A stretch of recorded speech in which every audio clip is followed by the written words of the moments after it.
एक बड़ा सा जंगल था। उस जंगल में एक बगीचा था। ये बगीचा बहुत ही सुंदर था, जिसमें हर प्रकार के पौधे थे। यहाँ तक कि वहाँ छोटे छोटे पशु पक्षी भी आकर बैठ जाते थे। इस बगीचे का एक बंदर था। वह बंदर बहुत ही खुशनुमा और बहुत ही चालाक था। उसका नाम बालू था। बालू का दिन बगीचे में पौधों के बीच घूमते हुए बीतता था। एक दिन बालू ने एक अद्भुत फल खोजा। वह फल बहुत ही सुंदर और चमकीला था। बालू को उस फल में कुछ अद्भुत लगने लगी।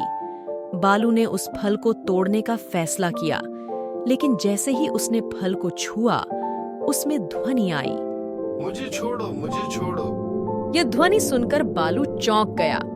बालू को लगा कि यह फल जिंदा है। फिर उसने उस फल से पूछा, तुम कौन हो?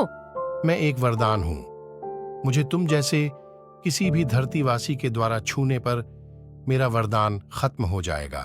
बालू ने उस फल की बात को सुना और उसके वरदान के बारे में सोचने लगा। क्या वास्तव में वह इस फल का सही इस्तेमाल कर पाएगा? बालू ने फिर उस फल से पूछा, तुम मुझे कोई ऐसा वरदान दे सकते हो जिससे मैं और भी शक्तिशाली बन सकूं? हाँ, मैं तुम्हें विश्वास की शक्ति दे सकता हूँ। बालू ने सोचा कि विश्वास की शक्ति से उसकी मनोबल बढ़ेगी और वह और भी समृद्ध हो जाएगा। तो उसने फल से विश्वास की शक्ति मांग ली।